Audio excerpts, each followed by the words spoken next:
ADN Emprendedor, el podcast de la Cátedra de Cultura Empresarial de la Universidad de Valencia.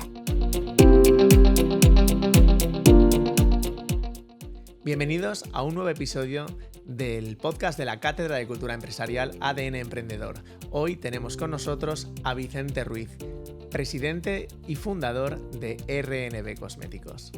Pues Vicente, bienvenido al podcast ADN Emprendedor de la Cátedra de Cultura Empresarial. Muchas gracias. Es un placer tenerte a ti. Tenemos a Vicente Ruiz, presidente y cofundador de RNB, una gran empresa de cosméticos que he tenido la oportunidad de visitar recientemente las instalaciones.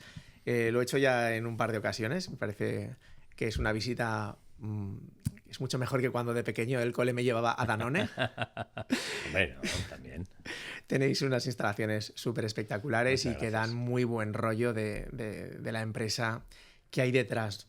Así que, bueno, pues empecemos a hablar de la historia de esa empresa, ¿no? Tenéis ahí vosotros vuestra foto en la rebotica de tu socio y tú, de otros tiempos, muy jovencitos. ¿Cómo empieza toda esta historia? Jovencitos como ahora, ¿eh?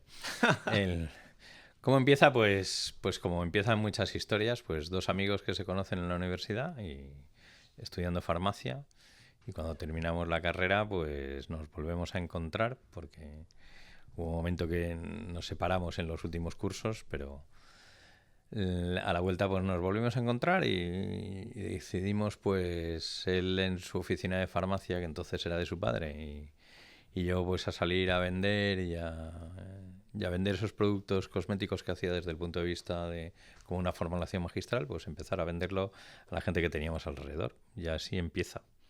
Éramos dos. Y la farmacia era una farmacia porque... Una farmacia que sigue siendo una farmacia de barrio. De barrio que tenía, Normal. que era de la familia de Romu, de mi Romu. socio. Su padre, ahora pues su padre desgraciadamente falleció y ahora es de él. Y empezáis ahí, y ese espíritu emprendedor, ¿de dónde sale? Porque habría muchos compañeros en farmacia Bueno, que hoy no se habla hicieron mucho... eso. No, bueno, no lo sé, yo creo que siempre hay que tener hambre, ¿no? Y entonces, pues... Yo creo que tienes un espíritu... Ahora se habla mucho de emprendedores, entonces no sabíamos muy bien lo que hacíamos, pero nace... Bueno, yo vengo, como digo muchas veces, de familia de agricultor minifundista, ¿vale? Mi padre que era de Alfafar, ¿vale? Y mi madre de Masanasa, pues... Y las tierras que tenía mi abuelo, o mi padre o lo que sea, pues... Yo creo que viene de mucho tiempo atrás de ser minifundista y cultivar tu propio campo de pequeñas anegadas, ¿vale? Pues yo creo que tiene que ver ese espíritu agricultor con ese espíritu que pues en los años 90 pues entonces era de emprender. Creo que es otra forma de verlo. Pero yo creo que lo tenemos en Valencia, ¿no? El pequeño agricultor, el pequeño empresario. Pues sí. Y vosotros empezáis a andar y empezáis a hacer vuestras primeras ventas, pero hay un momento en el que hay un clic, ¿no? O sea, empiezan a pasar cosas que de repente empieza a escalar. De alguna manera hay hitos en ese camino, ¿no? Bueno, nuestros primeros pasos, primero era la gente que tenías alrededor. No había un espíritu ni lo que ahora llaman muy bien business plan o estrategia a seguir. Al principio era fabricabas y vendías, ¿vale? No sé. Sí, sí. Llega un momento, claro, soy farmacéutico, pues ¿qué haces? Pues empiezas a visitar farmacias, algunas de compañeros de farmacia, algunas de conocidos y algunas de que ni los conoces. Y entras en una farmacia y dices, oye, estamos haciendo unas buenas fórmulas, les pusimos un pequeño diseño y empezamos a arrancar. Y así fue empezando, ¿no?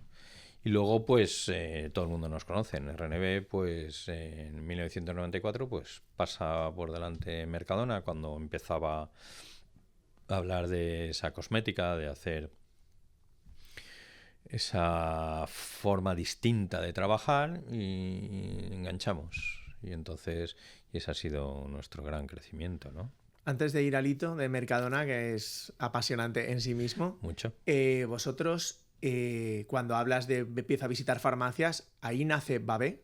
Ahí nace Babé. Le ponéis esa marca. Sí, Babé, que significa va bien. Eso me hace mucha risa porque ante los ojos de cualquiera es como súper... Bueno, ahora que está en medio mundo, es Babe, pues ¿no? entonces es Babe. Y le digo, no, a ver, empecemos a hablar valenciano. Babé, con Babé. Nace de esa... Yo creo que era como una frase motivadora entre mi socio y yo, que éramos dos, que cuando nos veíamos, pues a lo mejor decíamos, ¿cómo va? ¿Qué va? ¿Cómo va? No somos valenciano parlantes de normal, mi familia sí, mis padres sí, pero yo soy de esa generación que a lo mejor pues entre ellos hablaban valenciano y a mí me hablaban en castellano, y yo lo hacía así. Y entonces, pues un poco medio en broma, pues nos dábamos, era como un grito de estímulo, de motivación, ¡Babé! ¡Babé! ¡Babé! Y entonces en una conversación pues dijimos, oye, hay que poner un nombre, ¿no? Entonces que sea corto, que se recuerde. Entonces lo decidimos poner las dos con B y sin saber ni a lo mejor de ortografía o de nada, pues pusimos Babé. Hoy en día pues está en 50 países, ¿eh? Y La palabra está en Babé. 50 países. A eso voy, empieza a haber una atracción de ventas que esperáis, o sea, hay un momento que os sorprende que las farmacias que habéis visitado empiecen a Juanjo, decir... yo pienso que no... las cosas no creo que se esperen. No soy tampoco de decir, dentro de 5 años, trabajas para dentro de 5 años. ¿Dónde estarás dentro de 5 años? Pues mira, no lo sé, ¿sabes? Pues te lo cuento dentro de 5 años, ¿ok? ¿Trabajas bien? Y yo siempre lo digo muchísimas veces, ¿no? Pues intentamos un día trabajar muy bien, lo mejor que sé, y al día siguiente lo mismo, ¿vale? Por la noche un poquitín de examen para ver dónde te has equivocado y al día siguiente otra vez. No sé. Queda un poco de fútbol, ¿eh? Día a día, partido a partido, pero a nivel de emprendedor bueno, yo creo que somos los que hemos arrancado desde cero una empresa, es mucho día a día, ¿no? La gente está acostumbrada al lenguaje de multinacional y todo esto, que me parece pues, muy bien, pero plan estratégico, no sé cuántos años y tal. Y digo, coño, yo con el de mañana me conformo, ¿vale? Completamente de acuerdo, en realidad. Pero tú eres bastante popular en la cátedra de cultura empresarial por tu mítica frase de piensa en grande, que en mi época fue piensa como si tuvieras una empresa que facturara 500 millones. Bueno. Entonces, esto nos ha tocado a muchos, ¿eh? Es algo que se recuerda. No hace mucho hubo una fiesta en La Rambleta. Sí. Y esa frase se utilizó en una dinámica muy graciosa. Pues esa frase es que te hace reflexionar, porque es como yo puedo actuar con unos estándares muy elevados, o sea, como una empresa que facture 500 millones, y a veces la diferencia no está en lo que facturas para actuar o organizar tu organigrama o para estructurar las cosas. ¿Estabais ahí? ¿Pensabas ya en grande de alguna manera? Hombre, en un principio, a ver, yo quiero diferenciar lo que significa, a lo mejor, pensar en grande no significa vas a ser grande. A ver, esto ya empezamos con matices de palabras. Pensar en grande, lo que yo lo quiero lanzar y lo lanzo con ese eslogan es haz las cosas muy bien, no seas chapucero. ¿Vale? No seas chapucero. Entonces, yo cuando estoy en la cátedra, cuando estoy gente que arranca, lo que les animo es piensa como si fueses grande. Actúa ya como si fueses grande. Contrata a la gente dignamente, actúa como si tú ya fueses una grandísima, entiéndeme, empresa que estás en un montón de países. Porque significa que llegarás a serlo, a lo mejor no. Pero si no actúas ya como si fueses una grande, yo creo que te quedarás pequeño. A ver, son matices, ¿vale, Juanjo? Pero cuando yo digo piensa en grande es trabaja bien, trabaja de una forma excelente. Es decir, nadie se imagina, por poner una gran industria que tenemos aquí, empresa, una Ford, que trabaje chapuceramente. Es decir, si Ford hoy sigue haciendo coches aquí en Almusafes, es porque trabaja de una forma excelente. Pues todos los emprendedores que se inicien hoy en la Comunidad Valenciana, ¿vale? Por favor, hacer como si fueseis la Ford, ¿vale? No chapucéis. Eso es cuando yo animo a mucha gente y dice, oye, ahí va. Y entonces a veces lo digo en serio, ¿eh? No vaya recogiendo los tickets de la cena de los amigos para luego, mira, ¿eso la Ford lo haría? No, pues tú tampoco, ¿vale? Me parece un gran consejo, en verdad. Bueno, es una opinión. Hay No otra quiero empresa cada valenciana que hace las cosas muy bien, que es Mercadona. Hombre, Y Mercadona en el un ejemplo. 94 Sí. se cruza en vuestro camino, y en esa etapa Mercadona era, creo que 200 tiendas, más o menos, puede ser. Exactamente no lo sé, pero sí. Bueno, No, no por lo era menos no era lo que es soy. exactamente. Y se fija en vosotros para implementar la cosmética, que en aquel momento no era lo que es ahora la cosmética de No. Mercadona. No, vamos a ver, cuando empezamos a hablar con Mercadona en 1994, lo que sí que tenían el espíritu que tenían hoy. Es decir, lo que sí que entendían es que ese modelo de interproveedor, que entonces estaba iniciándose, lo que sí que entendían es, si yo quiero tener buen producto, tengo que ir a especialistas que sepan fabricar de ese producto. ¿Qué vieron en nosotros? Pues a lo mejor vieron dos farmacéuticos con unas ganas de hacer grandes fórmulas, ¿vale? Medianamente, o sea, el marketing para nosotros era una cosa como muy secundaria, lo importante era hacer un gran producto para el consumidor. Yo tengo la suerte de que Romu, mi socio, hoy en día sigue yendo a su farmacia y tiene mucho contacto con lo que pasa detrás del mostrador, en el mostrador, con las personas que le entran, y tiene como una línea directa, por como le llamamos en la jerga, en lo que los jefes demandan, ¿no? Y eso es una información como muy directa, ¿vale? A ver, existen otras informaciones que son bancos de datos, ¿vale? O ahora la inteligencia artificial, me parece fenomenal. Pero yo siempre a todo el mundo aconsejo que no pierda el contacto directo de las personas. De mirarse a la cara y decir, a ver, ve tú qué quieres, ¿vale? Es decir, esto es como algunos de los restaurantes que dicen, no, la carta, ¿vale? La compone una consultora fenomenal y maravillosa, y estos son los platos que consume el 98% y tal, una serie de datos. Sí, pero yo les animo, no pierdas el contacto con el que estás, tú atiende tú y de repente escucharás. Creo que escuchar directamente al consumidor es fundamental. Y eso ahí Mercadona ya lo tenía en ese espíritu, y yo creo que ahí tuvimos ahí una conexión que, pues eso, 31 años después continúa. Y para vosotros ese momento tiene que ser un reto vertiginoso, ¿no? Bueno, también te digo que vertiginoso, también como lo vemos hoy con unas números redondos, 1.675 tiendas, España, Portugal, unas capacidades de producción. Por aquel entonces nosotros empezamos con 3 productos. Y que la perfumería de Mercadona no es la que entonces la que tiene hoy. Pues nosotros llegamos, había un mueble ahí con una llavecita, ¿vale? Y entonces había ese espíritu, pero entonces arrancaba. Entonces, claro, cuando lo ves hoy, muchas veces nos pasa que nosotros analizamos las cosas de a lo mejor hace 30 años con la visión que tenemos hoy de las cosas, ¿no? Entonces, pues, o a lo mejor, como digo yo, ¿no? Que hay que tener esa parte de inconsciencia, ¿no? Y entonces dices, joder, ¿no? Que cuando digo, los emprendedores somos esas personas que se tiran a la piscina desde un trampolín, no sabemos si hay agua, ¿no? Entonces, y vosotros en ese momento, ese 1994, en este reto que se os plantea con Mercadona, os convertís en esta mítica palabra interproveedor de Mercadona. Bueno, no en aquel entonces, porque desde luego no teníamos una capacidad como para, ¿vale?, demostrar nada, pero sí que lo teníamos en el espíritu y llegó. Y llegó, ¿vale? Y al cabo de los años, yo creo que tanto por ellos como por nosotros, pues hubo esto, ¿no? Y fue ese feeling, y como muchas veces decimos, hubo los medios mentales que son fundamentales para entender ese modelo, que como decimos muchas veces, el que tiene un modelo tiene un tesoro, y entenderlo es fundamental, y poner los medios físicos. Es decir, lo que hoy llamamos de si tú mentalmente estás preparado, pero físicamente también, ¿vale? Es lo que, no sé, dicen en una maratón, ¿no? Dices, tienes que tener una mentalidad para llegar de los primeros a la maratón, pero tienes que tener también el cuerpo, no solo la mentalidad. El otro día estuvimos, como decía al principio, en tu empresa, visitándola junto a profesores de la Universidad de Valencia. Sí, encantadores. Y me llamaba la atención a mí, como público de ellos, cómo les fascinaba esto de el interproveedor, esa figura, ¿no? Tú acabas de decir que quien tiene un modelo tiene un tesoro. Es un modelo muy, muy interesante y fascinante, porque todos querían preguntarte sobre eso.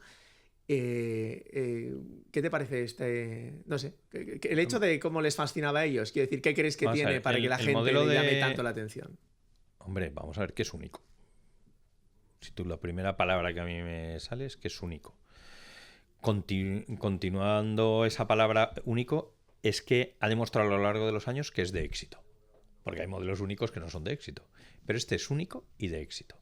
Entonces, eso que se ha salido de los estándares de los estudios, que pasa con muchas cosas, que aparecen y se sale de los estándares y dice, oiga, si esto me lo habían contado y resulta que es al revés.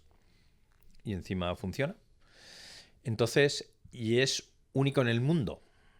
Entonces, cualquier profesor de universidad, cualquier empresa en el mundo, le llama la atención ese modelo, ¿vale? Donde es único y donde es de éxito. Donde hay unas características entre medio que, primero, tienes que ser fiel al modelo, porque a veces el modelo también pues te indica, ¿vale? Que dices, uy, ¿vale? Y tiene sus dudas, y tiene sus bordadas, y entonces dices, oye, ¿será tema del modelo? ¿Será tema mío? Entonces, lo que tienes que ser es muy fiel a eso. Y se ha demostrado que siendo único, siendo fiel, al final ha obtenido, bueno, al final, y lleva muchos años de éxito. Yo el otro día precisamente me llamaba la atención, bueno, tú estamos hablando de que tenéis una empresa con 1.300 trabajadores en este momento. Los Sí. metros cuadrados de lo que visitamos, no lo recuerdo, pero eran como 45.000, una barbaridad Sí, así. un poquito así. Y bueno, para el que no tenga la oportunidad o la suerte que tuvimos nosotros, o sea, es una fábrica, es una industria espectacular, con una tecnología muy espectacular de ver.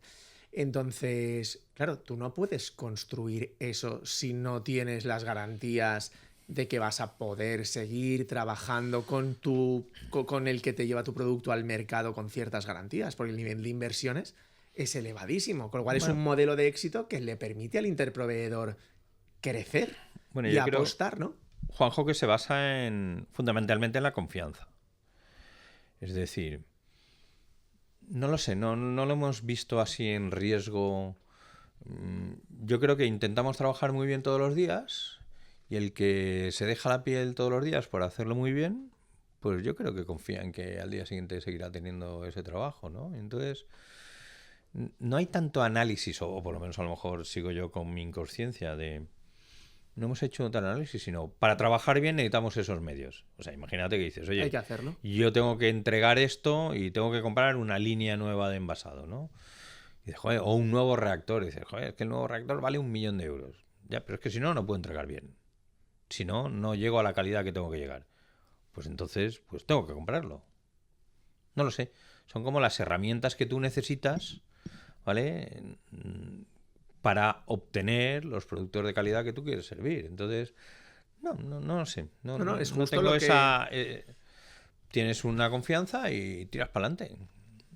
Y tienes que trabajar muy bien y confiar en que tu equipo trabaje muy bien, como cuando fichamos a alguien. Dices, joder, ¿y esta persona que has fichado será válida? ¿Será bueno? Pues no lo sé, pero arranca.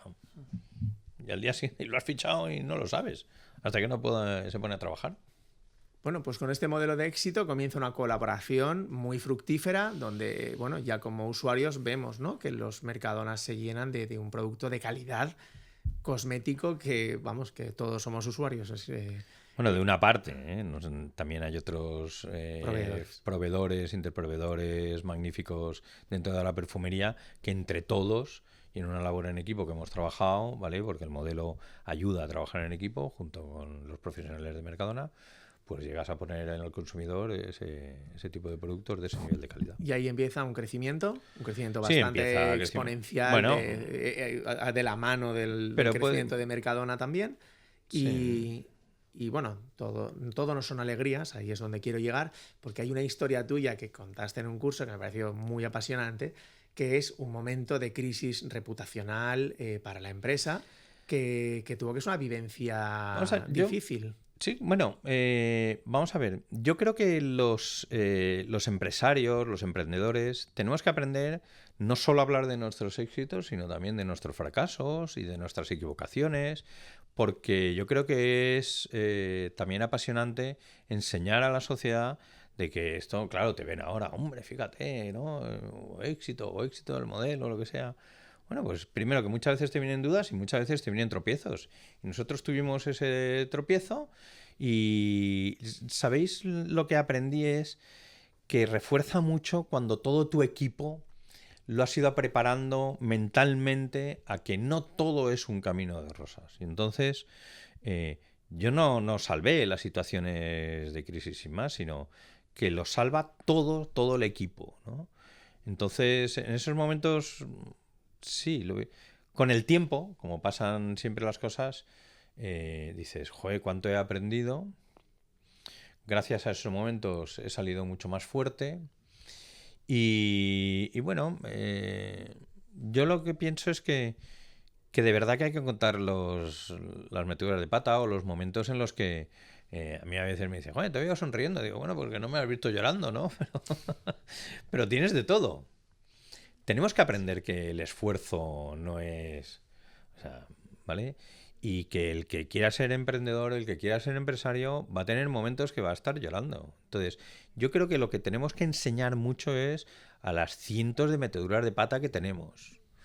En cómo has crecido, en unas inversiones, en cómo de repente el mercado te tira para atrás una serie de productos. Y eso nos ayuda. Yo creo que nos hace más fuertes. Siempre y cuando, pienso, ahora, que lo veas como algo que pueda sacar un aprendizaje. Entonces, si las crisis te ayudan a aprender, al final sales más fuerte. Si las crisis te sirven para hundirte, para decir, ¡buah! Con esto no puedo, ¿no? No lo sé. Yo creo que hay que contar las meteduras de pata y hay que decir que esto no es un camino de rosas, ¿eh? No, El para equipo, nada. como dices, fue fundamental en ese y seguro que en tantos otros momentos. Y hablando del equipo, bueno, pues en esa crisis en concreto fue muy interesante la historia, cómo os volcasteis en salvar la situación. Todo el mundo se encerró en la empresa a coger el 180 líneas telefónicas, ¿no? O sea, un montón. Bueno, lo que tienes que identificar es lo que tienes que hacer rapidísimamente, ¿vale? Contacto con las personas y luego a lo mejor es porque yo no organicé nada, entiéndeme, sino que me di cuenta que cada uno supo ponerse en el sitio que se tenía que poner. Y entonces había gente que nos sorprendía, ¿no? Entonces decía, oye tú, que ahora hay que poner a contestarse al teléfono y ahora hay que dar la cara, ¿no? Pues ahora damos la cara. Y dices, bueno, pues si esta persona era una persona de finanzas y tal, ya entonces se ha puesto a contestar el teléfono. Bueno, hemos tenido muchos casos de estos de que de repente a mí me ha sorprendido. Creo que es el resultado de una cultura empresarial. Eso no se puede conseguir de la noche a la mañana. No. Creo que lo vas cultivando y vas contagiando el proyecto. Entonces la gente... es lo que llamamos en las empresas el orgullo de pertenencia. Y el orgullo de pertenencia sobre todo sale cuando las cosas van regular, mal. Y entonces te das cuenta de gente que dices, ahí va, si este está empujando a mi lado, ¿no? Sí, pero no lo sé, ahora que me haces pensar, creo que eso es el resultado de una cultura empresarial dentro de un equipo a muerte, ¿no? No buscar excusas, sino buscar soluciones. En tu discurso, siempre que te escucho hablar, eres como un gran delegador en el equipo. O sea, es decir, siempre hablas, no sé, me hace gracia porque hablas como alguien viene con un problema y tú te dices, pues nada, ahora ya somos dos los que sabemos esto, ¿no? Es decir, que intentas poner a cada uno en su sitio y decir, mira, tú eres el que sabe, tú decides. Eso me parece curioso, cuanto menos, pero me habla bien de la capacidad de delegar, ¿no? Bueno, no sé, eso se lo tendrías que preguntar a mi equipo, ¿no? Porque igual de repente mi equipo dice, joder, qué bien lo dice Vicente, pero luego no lo hace, ¿eh? Pero vamos a ver, yo soy partidario de una cosa, y esto es muy conocido. Hay una cosa que es el poder y otra cosa que es la autoridad, ¿no? Entonces, yo siempre he tenido un miedo de, como lo dice el presidente de la compañía, ¿no? Y después eso es lo que tienes que hacer. Dice, joder, tío, pero ¿y sabe? ¿No? Es que a lo mejor no tiene ni idea. Pero como es el presidente y lo ha dicho, pues entonces yo lo tengo, el otro lo tiene que hacer. Y entonces a mí en la empresa me da mucho miedo que se hagan las cosas porque Vicente lo ha dicho. Claro, yo soy partidario de que las opiniones se piden, no se dan. Oye, yo puedo opinar. Bueno, si sabes, sí. Es decir, hoy en día vivimos en una sociedad en la que todo el mundo lee, estamos en Valencia Plaza, ¿no? Todo el mundo lee un titular y de repente ya sabe de ese tema. Y yo digo, espera un momento, ¿no? Digo, tú imagínate, siempre pongo el ejemplo de, dices, hombre, vas al médico, ¿vale? Y con todo mi clarísimamente respeto a los que están ahí, pues está el médico, está la enfermera, o una o dos enfermeras, y entonces el médico llega y dice, espera un momento, vamos a debatirlo. Oye, enfermera, ¿tú qué opinas de tal no sé qué? Y tú dices, espera un momento, dígalo usted, ¿vale? Que es el que usted ha estudiado medicina, usted es el especialista. Digo, a ver si van a opinar aquí. Entonces, yo creo que partiendo de eso es fundamental para delegar. Yo creo que no lo sé todo, que no lo puedo saber todo. Y eres más grande cuando más gente que sabe más que tú decide por ti. Primero porque a veces están, como decimos, a pie de máquina. Entonces, el que está a pie de máquina sabe de la máquina, ¿vale? Y si llego yo, joder, que no tengo ni idea de máquinas, ¿no? Entonces, no sé, yo pienso que hay que rodearse, como decía mi abuelo, rodéate de buenos y serás uno de ellos. Y entonces, ese espíritu de saber que te rodeas de gente que sabe más que tú, al final te engrandece. Entonces hay muchas veces que me explican una cosa y le digo, vale, pues ya somos dos iguales, tío. ¿Ahora qué hacemos? Porque yo no sé más que tú. Y ahora tenemos que decidir los dos. Y tenemos la misma información los dos y sabemos los dos igual. Decide tú que yo te apoyaré, ¿vale? Y eso nos ha ayudado. Pero de todas maneras esto se lo tendrías que preguntar a mi equipo, ¿eh? Porque esto yo lo puedo decir aquí delante de un micro, pero aquí no hay nadie más de mi empresa. No caben aquí. No, y entonces, bueno, con que te trajeses dos o tres que se pusiesen detrás de mí y dijesen, no, que va, lo está contando pero no lo hace. Bueno, no sé lo que opinará tu equipo, pero yo personalmente te he oído hablar muchas veces, ¿no? Y bueno, tú no sé si sabes, eres uno de los mentores, profesores más valorados siempre en la cátedra, tras los cursos en los que participas. Y es que verdaderamente tú tienes como más filosofía detrás de la que parece, yo diría eso. Soy farmacéutico, no soy filósofo. Pues hay más trasfondo de lo que parece. Mira, el otro día te escuché en la presentación con estos profesores universitarios y dijiste en varias ocasiones los términos humildad, soberbia, excelencia, responsabilidad, en una conversación igual de andar por casa como pueda ser esta, ¿no? Sí. Y incluso con una frase que me encantó, era la recomendación que sueles decir de no hagáis nada que no sea digno, en términos de producto, ¿eh? No hagáis nada que no sea digno de dárselo a una madre. A mí veo mucho trasfondo de valores ahí detrás, ¿no? ¿Cómo no sé? Bueno, Juanjo, ¿en qué sentido ves que esto está en tu empresa y te ha ayudado en tu vida, ¿no? En ese camino de crear. Joder, tú. Esto ya son preguntas de nivel, ¿eh? Esto ya son preguntas de nivel. No, vamos a ver. Yo lo que pienso es que la sociedad, las empresas, la universidad, la sociedad en general, la hacemos las personas. La sociedad es el reflejo de lo que llevamos las personas dentro. Hablamos y se nos llena la boca mucho de los valores, ¿vale? De todo esto. Es que esta es una sociedad de falta de valores. Bueno, pues a lo mejor somos las personas, ¿no? Claro, si descubrimos que tenemos una falta de esas virtudes o de esos valores, me da igual cómo le quieras llamar, pues primero lo que habrá que hacer es hablar de ellos y ponerse a por ellos. Si en la empresa, desde el punto de vista empresarial, hablamos mucho de teorías empresariales, que me parecen muy bien hablar de ellas, pero no lo mezclamos con hablar de las virtudes humanas de las personas, creo que nos falta algo del discurso.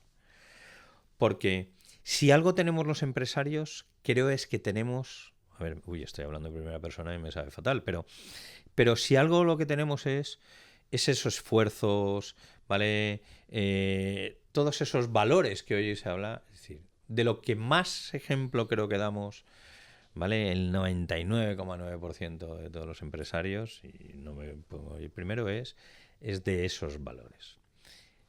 Pero no solo es suficiente dando el ejemplo, sino que también tenemos que hablar de ellos. Entonces, yo lo asocio a la parte del éxito. Claro, cuando tú a las personas las tratas dignamente como personas, ¿vale? Al producto le tratas diciendo, oye, yo voy a hacer un producto que es como yo si se lo diese a mi madre. Pues ya estás hablando de las ISO 9000, de las 14000, de la calidad, o sea, léete todos los manuales que tú quieras, pero el 100% de la empresa, de las personas desde las que están en producción a las que están dirigiendo producto y tal, dices, oye, tú estás haciendo este trabajo. Tú esto si se lo darías a tu madre, ¿qué te parece? Ojalá, esto me parece una chapuza. Pues cámbialo. Esto me parece maravilloso. Pues ve por ese camino. Entonces, yo creo que estamos en una sociedad que si hablásemos más de esas partes positivas que nos crean el esfuerzo, pues no lo sé. Lo introduzco. No, a mí me encanta escucharte y creo que hablas con mucha claridad de cosas que a veces pues no se habla con tanta claridad. Una de ellas es generar riqueza. Generar riqueza, que también, igual que a veces el empresario parece que tenga, no sé, un halo, ¿no?, negativo en la sociedad, cosa incomprensible en realidad, el empresario es el que genera riqueza. Tú usas ese término sin ningún complejo y no sé, es que claro, parece que es tan evidente, no sé por qué tengo que tener complejos de eso. Vamos a ver, la primera riqueza que genera un empresario es trabajo, que para mí es el mayor beneficio social. Evidentemente. El mayor beneficio social que podemos aportar a la sociedad. Es decir, es que la gente trabaje. ¿Vale? Yo esto cuando nací estaba inventado. Pero, ¿vale? Ganarse tu salario, ser propio de tu esfuerzo, ¿vale? De tu trabajo, de tu intelecto, eso yo creo que llena tanto a una persona que bueno, ¿vale? Luego la mayor riqueza que generamos es trabajo, la primera. La segunda riqueza, que puede ser la económica, es pagando impuestos, que existe luego una administración encargada de aplicar ese dinero en el reparto y en los lugares donde más se necesite, sean infraestructuras, sean dependencias, sean hospitales, sean en educación. Yo no sé hacerlo eso. Yo sé generar riqueza dando trabajo, haciendo productos cosméticos, ¿vale? Y pagando nuestros impuestos para que esa riqueza sea el reparto. El primer reparto es en la gente que tienes alrededor, es decir, pues que tengan un salario digno, que tengan unas condiciones dignas, que tengan unos beneficios sociales dignos, tratar a la gente con educación, pues eso creo que es riqueza. Porque es riqueza mental, porque es riqueza económica. Es decir, la riqueza no es solo... Cuando parece que los empresarios hablan de riqueza, parece que hablan solo... No los empresarios, la gente que interpreta eso, el valor de empresario, y parece que habla mucho de lo que es el balance de la empresa. ¿Y qué va? El balance es un resultado de, ¿no?, de los que han estudiado empresariales o business o cosas de estas, que lo tienen que plasmar en un papel y en números, ¿vale? Yendo más a esa riqueza, yo lo primero, la mayor riqueza es el trabajo que das. Y luego la riqueza económica es la que entregas en impuestos, bueno, la riqueza que entregas en salarios, que es el dar el trabajo, la riqueza que entregas en los impuestos y la riqueza que puedas generar en acciones sociales en las que tengas alrededor. Entonces, es que sin eso no funcionamos, ¿sabes? Si aquí no se genera riqueza, pero aquí en el mundo, no digo en España, no digo en Valencia, si en el mundo no genera riqueza, vas para atrás. Pues hablando de generar trabajo, vosotros tenéis un plan de ampliación de RNB que es bastante ambicioso. Me sorprendió, debo reconocerte. O sea, las cifras de lo que se espera hacer es que es casi es duplicar la empresa, ¿no? Bueno, vamos a ver, nosotros ahora que sí, que estamos, y se comunicó y salió en prensa, estamos en un plan de... yo creo que ha llegado un momento que tienes que subir escalones, ¿no? Entonces, nosotros el ritmo que llevábamos, creo que tenemos que dar ese salto en esas inversiones. Pasa normalmente, das un salto para, no poquito a poco, la inversión del día a día de todos los años, la normal, sino que llega un momento que, ¡boom!, subes un escalón y entonces, pues sí, como se anunció, pues será una inversión de más de 100 millones de euros para ampliar pues unos 30 o 40 mil metros cuadrados nuestras instalaciones, empezando por un almacén, empezando por otras líneas de producción, sobre todo en fragancias, para dividirlas de las de emulsiones y para obtener una capacidad de responder al mercado con mayor capacidad, ¿no? Y entonces, sí, pues no sé, es lo que toca, ¿no? En mi empresa me pagan para hacer eso, ¿no? Entonces, si yo estoy exigiendo que el 100% de los trabajadores de RNB pues lo den todo para hacer una empresa mejor y más grande, pues yo creo que también ese es mi trabajo y eso es lo que me toca hacer a mí, ¿no? Pues hacerla más grande, ¿no? Y no sé, mis trabajadores me miran como diciendo, oye, va, que tienes que hacerlo esto más grande para que seguir dando más trabajo y para seguir generando más riqueza, que no te puedes parar, ¿no? Y así es como haremos una comunidad valenciana, una Valencia más grande, ¿no? O sea, imagínate que todos los empresarios se pongan ahí, ¡guau! Pues es que esto revienta. Así sea. Así sea. Pues mira, hablando de este proceso de empresa, de hacer crecer la empresa y a ver hasta dónde se llega, ¿no? He tenido la oportunidad en este mismo escenario, ¿no?, de entrevistar a algunas empresas familiares. Empresas que ya son de segunda, tercera generación. Tú eres la primera generación, pero vas a generar una empresa familiar, ¿no?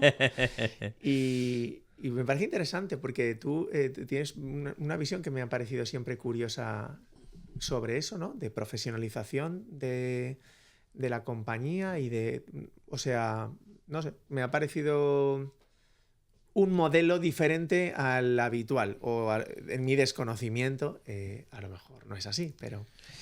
Bueno, vamos a ver, yo, para empezar, para mí la empresa familiar tiene dos características a mí fundamentales, y es que tiene una visión muy a largo plazo,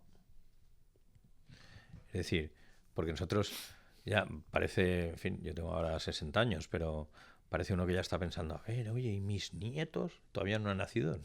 Dices, si estás hablando de nietos, ¿no? ¿Y mis nietos cómo verán esto, no? Entonces, fíjate si es a largo plazo, que estás hablando de personas que ni siquiera han nacido, ¿vale? Y las estás comentando hoy en el año 2025.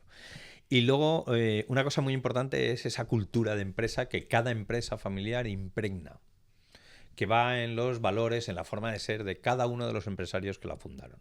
O sea, yo creo que cuando estás hablando con empresas de segunda, tercera generación, oye, ves impregnada lo que pensaban o cómo eran los abuelos, ¿vale? O cómo eran los padres. ¿Lo ves? Se ve sin querer. Dices, joder, ya no me cuentes cómo era tu padre porque ya lo veo, ¿no? ¿Vale? Joder, esto me llama la atención. ¿Vale? Entonces, eso para mí es muy importante. ¿Vale? ¿Cómo conservar esa visión a largo plazo y cómo conservar esa cultura de empresa? Yo soy partidario en este momento de que mis hijos no tengan ni un solo cargo ejecutivo. Sí, cargo, digamos, o responsabilidad como propietarios, o en este momento en el consejo asesor que tenemos participan, ¿vale?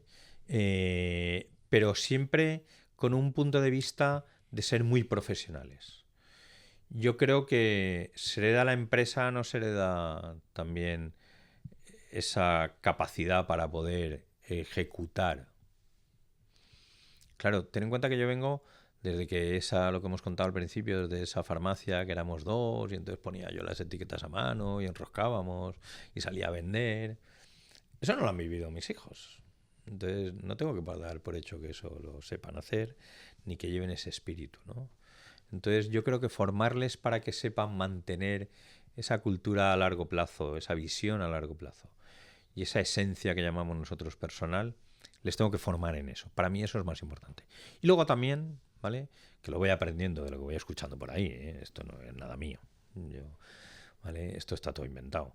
Lo que pienso es que ellos también tendrán que tomar sus decisiones. Oye, esto lo voy y tal, y después que ya no esté aquí, esto lo tenéis que cumplir a rajatabla. Digo, no. Mira, pues eso ¿vale? Ahora tomáis vosotros las decisiones. Es decir, ¿cómo trasladas todo esto a la siguiente generación al mismo tiempo que le dejas la libertad a que tomen sus propias decisiones? Pregúntale al aire. Ni idea. Pero yo creo que tienen que tener su cierta libertad y pues, como muchas veces digo, pues que mi hijo Antonio, el pequeño, pues una vez me dijo: papá, ¿y cuando tú te mueras y vayas al cielo, tampoco podré trabajar en RNB? Digo, hombre, yo te aconsejo que no, pero te lo aconsejo desde lo que yo sé hoy. Pero en ese momento vosotros tendréis que tomar esas decisiones. Yo creo que esa parte de libertad a la siguiente generación, siempre y cuando sepan lo que la empresa familiar pretende, que para mí son esos dos objetivos fundamentales. Pues Vicente, hablando de empresa valenciana, una gran empresa valenciana que no solo está aquí, que tiene una gran proyección internacional. Vosotros, que quizá esto es lo que menos se sepa, vosotros fabricáis para todo el mundo en proyectos interesantísimos, vendéis en un montón de países. Esa parte que quizá es desconocida para la gente que conoce a RNB como... Vamos a ver. El crecimiento de la empresa, nosotros propiamente dicho no vendemos ni tenemos una marca, sino que es verdad que desde hace unos años fabricamos a otras personas, a otros clientes que están en otros países. Entonces, vale, no es tan conocido porque no están aquí, pero y luego pues nos volcamos en oportunidades o en clientes que puedan entender un poco nuestra forma de trabajar. O sea, nuestro objetivo no es fabricar por fabricar, nuestro objetivo no es que nos rompan nuestros estándares de calidad o que diga, pues, o que peleen por el céntimo.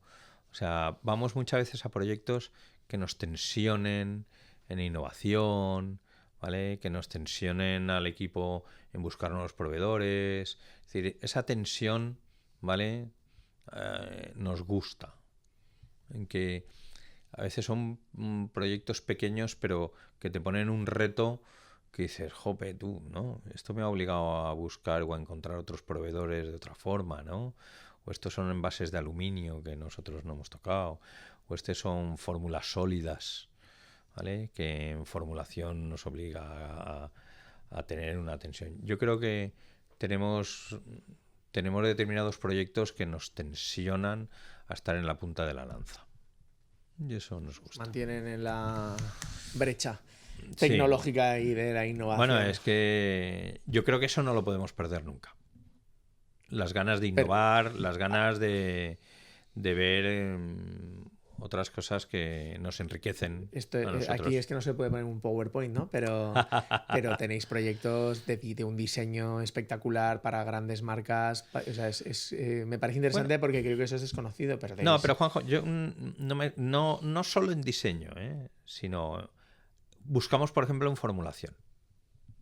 Nos interesa mucho que los equipos de formulación recorran el mundo y sepan lo que se lanza por el mundo, y no sé, desde Corea, Estados Unidos, o desde Sudáfrica, Australia, o donde quieras, aprendamos de lo que en el mundo de la cosmética se está lanzando. Muy interesante, Vicente. Pues vamos a ir acabando, pero te voy a hacer una pregunta pues muy, muy de nuestro mundo, ¿no? La universidad. Primero te preguntaría cómo ves un poco a la juventud actual, el talento que tú requieres, ¿no? Para que tu empresa siga creciendo.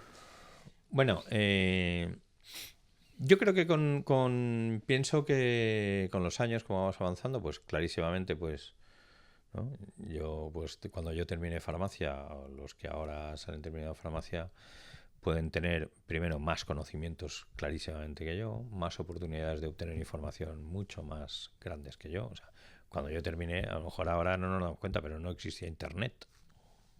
Internet, ya no digo ChatGPT, Internet. ¿Puedo decir una anécdota que conozco de ti? Cuenta. Las etiquetas a máquina de escribir, que las hacías en la mili, ¿no? Claro, entonces dices, joder, pues si yo hacía etiquetas con una máquina de escribir Olivetti de estas, pues claro, la gente me mira con una cara como diciendo, jope, ¿y llegabas en coche a trabajar o llegabas con un carro y un caballo, ¿no? Jope. ¿Vale? Pero yo pienso que la universidad, vamos a ver, pues si la juventud, pues primero, tiene una capacidad intelectual mayor. A veces puede estar despistada, pero lo miro desde ahora que tengo 60 años, pues no me quiero imaginar yo con 25, por decir una cifra. Pues igual estaría igual despistado que están ellos. Lo que pasa es que lo analizamos desde otro punto de vista. Yo no soy quien para ponerle una nota a la juventud de ahora, Lo que sí que creo es que como personas, en el momento que les cuentas de un proyecto y se involucran, se dejan la piel. Y eso es lo que tenemos que provocar. Yo creo que no estamos aquí para juzgarles, sino para ayudarles a que se desarrollen como personas y como profesionales. Y entonces, cuanto mejores personas seamos todos y mejores profesionales seamos todos, pues mejor juventud y mejor seniors tendremos y mejor tal, ¿no? No creo que tengamos que caer en los tópicos estos de es que hay que ver cómo está la juventud de hoy. Pues eso igual lo diría mi abuelo cuando me vio, ¿no? Mi abuelo me dijo, oye, va, levanta, tira, ¿sabes? No estoy aquí para... Yo creo que no debemos de juzgar. Tú le dedicas bastante tiempo a la Cátedra de Cultura Empresarial, a la Universidad de Valencia, y bueno, eso siempre me llama la atención de nuestros empresarios porque no os sobra el tiempo y al final venís ahí y con la misma honestidad que hablas hoy aquí, les hablas en persona a estos jóvenes, cuentas los números de tu empresa, los detalles, cosas que es que yo a veces digo, es que esto, si hubiera aquí un periodista, o sea, ¿sabes? Me llama la atención la honestidad y la claridad y la generosidad con la que transmites todos tu testimonio, tus experiencias, con el ánimo de guiarles o de ayudarles, supongo, ¿no? ¿Crees que tiene impacto? ¿Lo haces porque ves en esto una herramienta útil para los jóvenes? Clarísimamente sí. Para mí la Cátedra de Cultura Empresarial es un medio magnífico en el que yo creo que no saben lo bien que me lo paso y lo bien cuánto disfruto transmitiendo todo lo que puedo con mi pasión, con mi corazón. Yo creo que hay que hablar desde el corazón. Cuando hablas desde el corazón, entonces creo que transmites la realidad, creo que transmites la cercanía, la sencillez en la que yo intento hacerlo. Y creo que conectar, ¿vale? Conectar con el corazón con esas personas jóvenes que están perdidos, que quieren emprender, que le encantaría generar esa riqueza, ¿vale? De la que hemos hablado antes. Yo pienso que es maravilloso poder estar hablando con universitarios que quieren montar un negocio, ¿no? Y a lo mejor pues cuando yo arranqué pues no existía esta cátedra, casi, ¿no? Porque tiene 25 años, pero y entonces estaba empezando, pero creo que es una obligación que tenemos que estar con gente que emprenda y con gente que se anime para decir, oye, te entiendo perfectamente lo que está pasando por tu cabeza, por tu corazón y lo que estás sintiendo. Ánimo, aquí está mi mano para que a veces es pues darte una charlita y decirte, yo muchas veces lo digo, que digo, mira, yo hoy solamente he venido a deciros si se puede, ¿vale? Y si se puede, así que como si se puede, pues adelante. Lo que pasa es que necesitas a veces hablar con gente y tomarte una cervecita con uno que se te ponga a llorar y tú lloras con él y dices, joder, ya somos dos, ¿no? Pero ánimo. Pues casi que lo vamos a dejar en el si se puede, ¿no? Que no podemos cerrar de mejor manera. Yo creo que sí, se puede, segurísimo que sí. Pues nada, Vicente, es siempre un placer escucharte y espero seguir haciéndolo en la cátedra, en este curso que empezará en septiembre. Y muchísimas gracias por haber venido al podcast ADN Emprendedor de la Cátedra de Cultura Empresarial. Yo feliz de hacerlo. Gracias por invitarme. Muchas gracias. Muchas gracias. Espero que hayáis disfrutado tanto como yo de esta entrevista y os espero en la próxima edición de ADN Emprendedor, el podcast de la Cátedra de Cultura Empresarial.